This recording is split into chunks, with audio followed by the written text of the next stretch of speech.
Hola, este tiempo que pasaremos en casa, la Dirección de Cultura del Gobierno Autónomo Municipal de Sucre nos ha hecho partícipes del programa Tutoriales por una cuarentena artística, para que nuestros niños, jóvenes y adultos se acerquen al arte en sus diferentes expresiones. Mi nombre es Mauricio Martínez Bernal, soy productor y director de cine y audiovisual. Este video se llama Breve Historia del Cine Boliviano. Voy a compartirles un poco de la historia de nuestro cine. Está dedicado a todas las personas interesadas en conocer un poco más sobre la historia del séptimo arte en nuestro país. La historia del cine mundial inicia el 28 de diciembre de 1895, en París, Francia, cuando los hermanos Lumière realizaron la primera proyección pública de imágenes en movimiento. 2 años tardaría en llegar el cinematógrafo a Bolivia, teniendo sus primeras proyecciones en 1897, en el local del Teatro Municipal de la ciudad de La Paz. Sin embargo, debido a los problemas técnicos, las primeras proyecciones no tuvieron mucho éxito. En los años siguientes surgirían nuevos lugares, donde se realizarían diferentes proyecciones con un poco más de éxito, siendo estas netamente documentales, con títulos como Retratos de personajes históricos y de actualidad, La instalación del Congreso Nacional y Bolivia, la Suiza de América, entre otras producciones. 1923. Después de haber trabajado varios años en la Argentina, llega a Bolivia el cineasta de origen italiano Pedro Sambarino. Poco después de su llegada, crea la empresa S.A. Cinematográfica Boliviana, convertida luego en Bolivia Films. En los años siguientes, Sambarino filma en el país un par de documentales a modo de ensayo. 1925. El 14 de julio se estrena Corazón Aymara, considerado como el primer largometraje de ficción nacional, realizado por Pedro Sambarino, adaptación de la obra teatral de Ángel Salas, La Huerta. Sin embargo, en este dato histórico existe al día de hoy una controversia, puesto que ciertos datos dan lugar a pensar que en ese mismo año se produjo otra película nacional, realizada por el chuquisaqueño José María Velasco Maidana, largometraje titulado La Profecía del Lago, que no pudo ser proyectada al público en general por haber sido censurada por funcionarios de turno, funcionarios que veían las películas antes de su estreno y decidían si se proyectaban o no. El motivo, se dice, fue la historia de la película, que trataba sobre los amoríos de una dama de sociedad, esposa de un millonario con un pongo de servicio en la hacienda. Se cuenta también que los funcionarios censores llegaron a tanto que quisieron incinerar la película, llevando a José María Velasco a empedrar los rollos de la misma en los muros de su casa. 1927. Luis del Castillo filma El Bolillo Fatal, cortometraje documental que narra los acontecimientos alrededor del fusilamiento de Alfredo Jáuregui, acusado de asesinar en 1917 al expresidente boliviano general José Manuel Pando. La película fue censurada inmediatamente luego de su estreno en 1927 y no se vio en 85 años, hasta su restauración y estreno en el año 2017 por parte de la Cinemateca Boliviana. 1930. José María Velasco Maidana estrena Guaraguara, película basada en una obra de Antonio Díaz Villamil, que recoge la historia de un romance desarrollado durante la conquista española y que evidencia los choques culturales y emocionales frente al avasallamiento. En el reparto participan destacados artistas como Marina Núñez del Prado y el pintor Arturo Borda, entre otros. Los rollos originales y las copias de Guaraguara se creían perdidas hasta que en la década de los 90 los negativos de la cinta fueron recuperados por la Cinemateca Boliviana, que en 2010 presentó una copia restaurada para todo el público. 1932. Inmediatamente antes de que estalle la Guerra del Chaco, el cochabambino Mario Camacho realiza la película bélica Hacia la Gloria, que contó con la ayuda de las Fuerzas Armadas, además de haber incluido escenas tomadas de documentales de la Primera Guerra Mundial. 1933. El estallido de la confrontación entre Paraguay y Bolivia se convirtió en el tema apetecido por los cineastas. Fueron muchos los proyectos que se iniciaron, pero pocos lograron concretarse. Entre los que vieron la luz podemos mencionar La Guerra del Chaco o Infierno Verde, del cineasta Luis Basoberri, y La Campaña del Chaco, de Juan Peñaranda. Con el fin de la Guerra del Chaco llegaba también el fin del cine silente y una sequía de producciones nacionales que se extendería por varios años. 1941. En 1941 se produjo un encuentro de importancia para el futuro del cine boliviano, el de dos jóvenes aficionados, Jorge Ruiz y Augusto Roca, que desde entonces y durante varias décadas se convertirían en los impulsores de la actividad cinematográfica en nuestro país. 1953. En marzo de este año, 11 meses después de la revolución del 9 de abril de 1952, el gobierno del MNR crea el Instituto Cinematográfico Boliviano. Dirigido por Waldo Cerruto, fue el único intento de apoyo estatal al cine en ese tiempo. El mismo año, el chuquisaqueño Jorge Ruiz rueda Vuelve Sebastiana, cortometraje documental escrito por Luis Ramiro Beltrán. El filme testimonia la vida de Sebastiana, una niña chipaya que se interna en la población prohibida de los aymaras. La dirección y fotografía son de Jorge Ruiz, el sonido y la asistencia general de Augusto Roca. Vuelve Sebastiana fue el primer filme boliviano en obtener un premio internacional, habiendo sido galardonado en el Festival Internacional de Cine Documental en Montevideo, Uruguay. También es considerada como una de las películas más importantes de la historia del cine nacional. 1958. En 1958, Jorge Ruiz, con un guión de Óscar Soria y el apoyo del Instituto Cinematográfico Boliviano, estrena La Vertiente, primer largometraje con sonido, que tiene como escenario el municipio de Rurrenabaque. La trama de esta ficción cuenta el esfuerzo del pueblo por construir su sistema de agua potable. Pese a la precariedad de los medios, la película tiene momentos notables y es una muestra de la madurez que ya por entonces había alcanzado el director. 1959. Regresa a Bolivia luego de estudiar en Chile Jorge Sanginés Aramayo. Sin duda, figura central del cine boliviano contemporáneo y posteriormente nombre esencial del cine latinoamericano. Poco después de llegar, crea junto a Óscar Soria y Ricardo Rada el grupo Collasuyo. 1966. Jorge Sanginés estrena la primera película en aymara, Ucamau, una historia de venganza y de amor, que deriva en una persecución silenciosa, rota a veces por el lamento de una quena, con el altiplano como escenario principal. El argumento original es de Óscar Soria y la fotografía de Hugo Roncal. Ucamau gana grandes premios como el de la crítica en el Festival de Cannes, Francia, y el premio Robert Flaherty del Festival Internacional de Locarno, Suiza.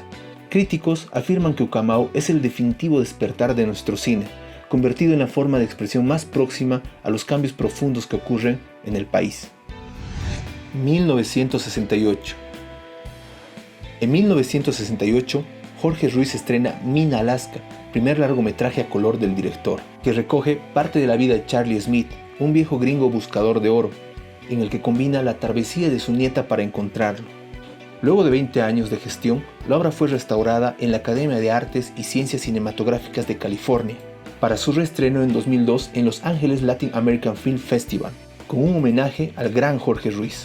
Este mismo año llega a Bolivia Luis Espinal, sacerdote jesuita español, quien se convertirá en animador fundamental de la cultura cinematográfica boliviana, especialmente a través de su labor como crítico, autor de textos, profesor de toda una generación y participante en más de un largometraje nacional.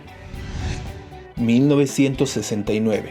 En 1969, Jorge Sanginés, Óscar Soria y Antonio Eguino, ya bajo el nombre del grupo Ucamau, estrenan Yaguarmaycu, película que deja al descubierto las operaciones clandestinas de un grupo del Cuerpo de Paz que somete a mujeres campesinas de una comunidad a la esterilización sin su consentimiento, con la presunta intención de fomentar planes de desarrollo.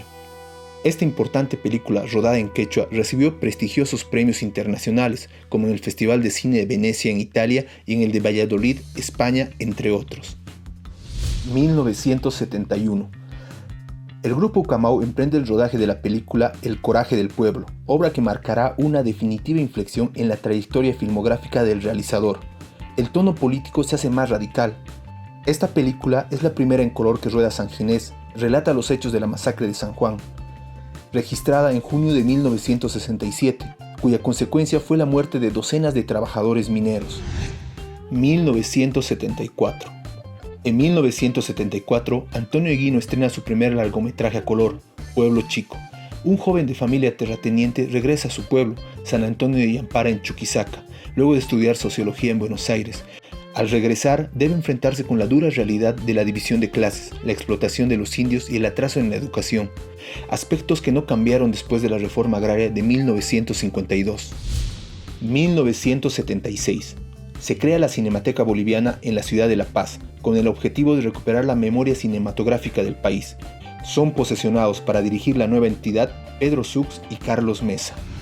1977. Antonio Eguino filma y estrena su segundo largometraje, Chuquiago, retrato de la ciudad de La Paz a través de 4 historias que traducen el escalonamiento social de sus habitantes, La película se convierte en un notable éxito, siendo la más taquillera del año y una de las de mayor acceso en la historia del cine boliviano. 1978. Mediante Decreto Ley 1564 se aprueba la Ley General del Cine y se crea el Consejo Nacional de Cine, CONACINE. Se establecen mecanismos de incentivo y promoción al cine nacional. Sin embargo, todo queda en buenas intenciones y propósitos, puesto que el texto de la ley solo se aplica de manera parcial. 1980.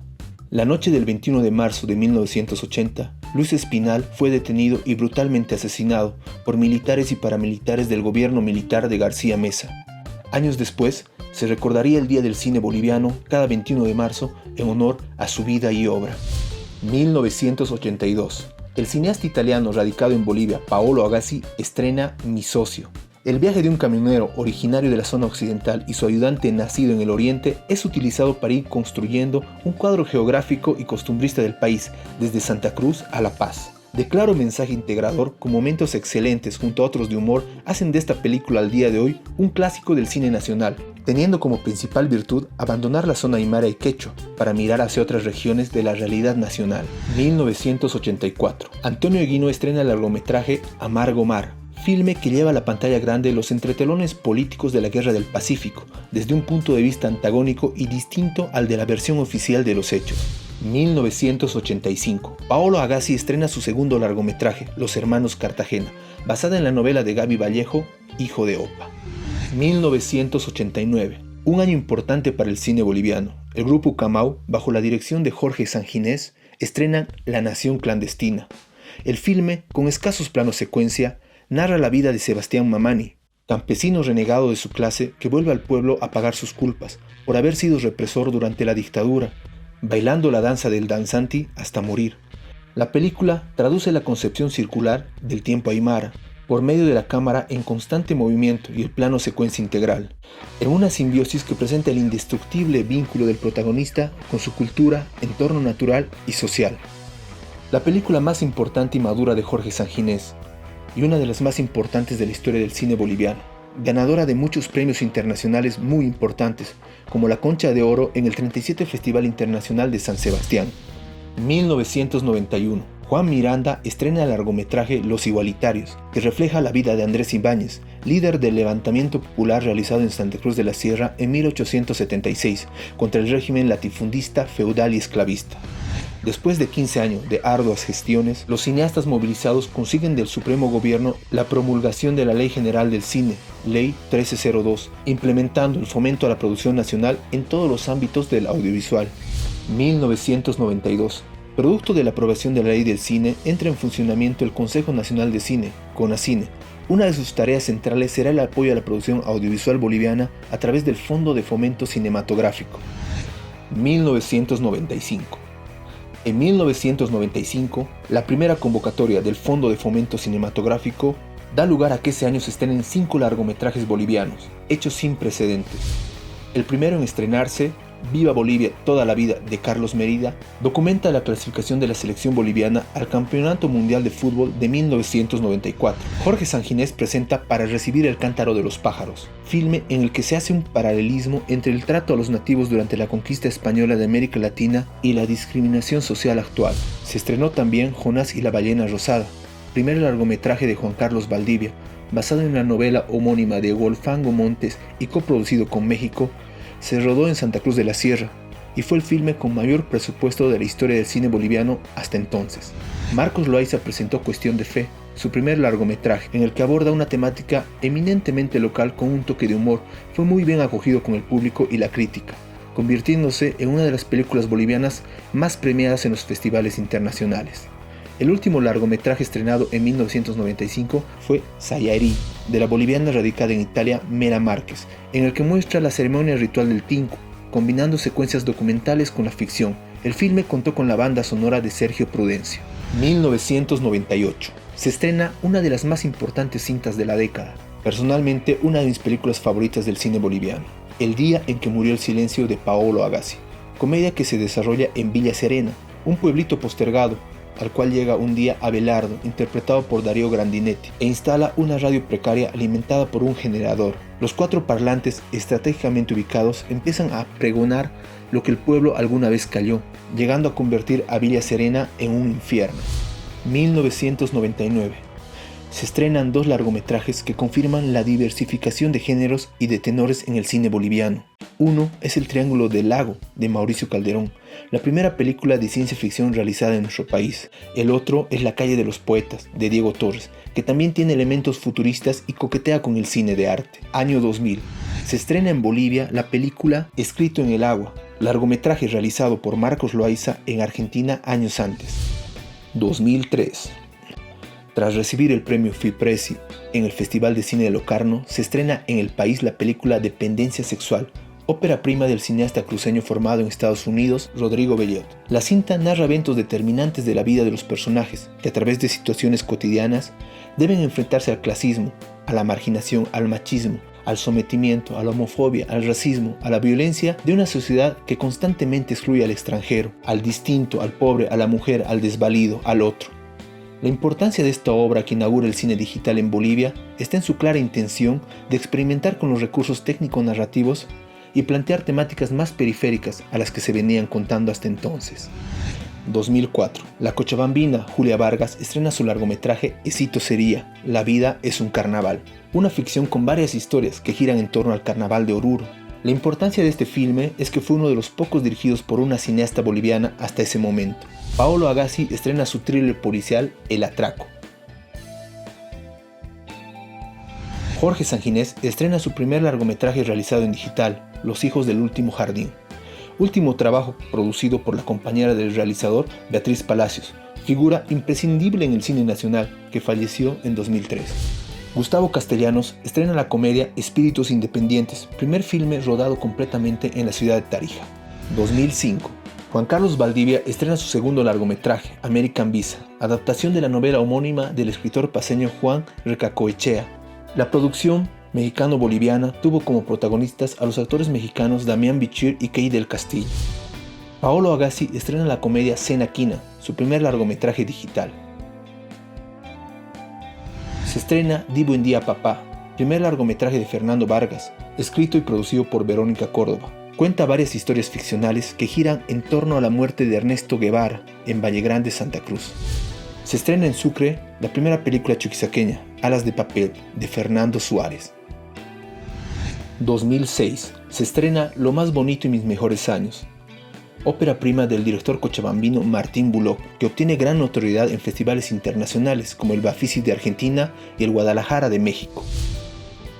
Se estrena ¿Quién mató a la llamita blanca?, segundo largometraje de Rodrigo Bellot, comedia que fue uno de los últimos grandes éxitos taquilleros de Bolivia, superando los 100.000 espectadores en las salas comerciales. El filme se ha convertido en uno de los más populares de la historia del cine boliviano. 2007. Después de casi 30 años de su anterior filme, Antonio Eguino estrena Los Andes no creen en Dios. Marcos Loaiza estrena el documental El estado de las cosas.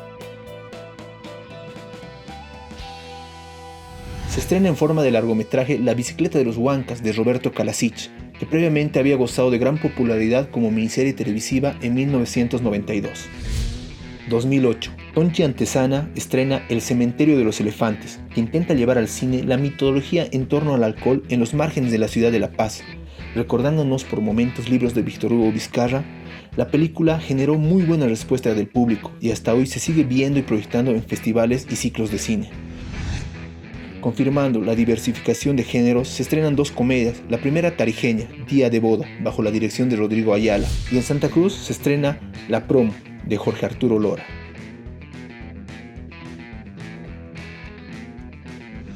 En este mismo año se estrena La Maldición de Rocha, una película producida en Sucre y Potosí, bajo la dirección de Roberto Carreño. Recrea varias secuencias de época y se desarrolla entre los géneros del suspenso y terror. 2009. Hasta la fecha, es el año en el que se estrenaron más largometrajes en la historia del cine boliviano. se estrena El ascensor de Tomás Bascopé. En las vísperas de carnaval en la ciudad de Santa Cruz, dos asaltantes y su víctima quedan atrapados en el ascensor de un edificio ejecutivo, al cual no volverá nadie hasta pasados los 3 días de la fiesta. Con fresco humor negro, la película supo usar muy bien sus recursos y gustó mucho en el país. El ascensor ganó el premio del público en el Festival de Cine de Viña del Mar en Chile. Rodrigo Ayala estrena la comedia tarijeña Historias de Vino, Singani y Alcoba, una comedia compuesta por microhistorias hiladas por temas relacionados con la borrachera y el sexo. En Sucre se estrena Verse, de Alejandro Pereira, una película que se aproxima al cine experimental e intimista.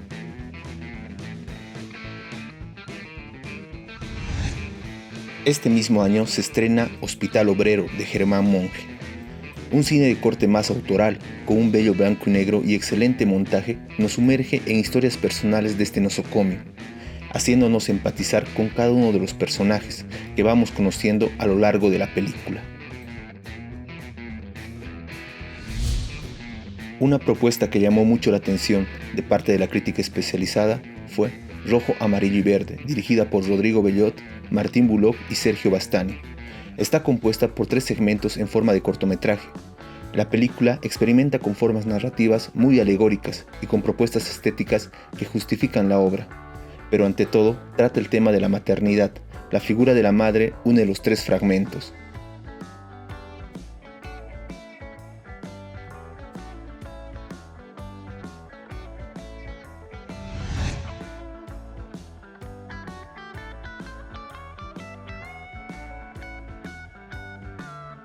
Por último, la película que más repercusión tuvo este año en el país fue Zona Sur, de Juan Carlos Valdivia, que ganó el Festival de Sundance en su competición Mundo Cinema, los premios a la dirección y al guión. Esta es una de las obras que más ha reflexionado sobre la identidad nacional y sobre las relaciones complejas de los seres que habitan este país en los últimos años. Una obra que deja ver el compromiso emocional e intelectual con la que fue realizada.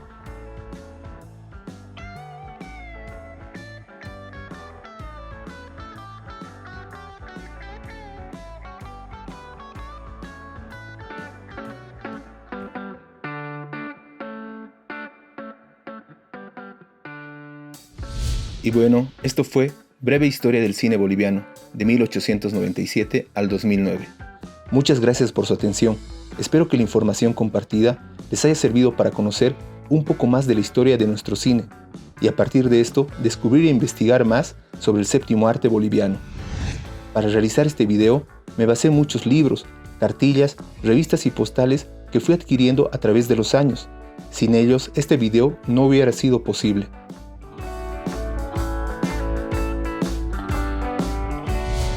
Cuídate y cuida al de al lado.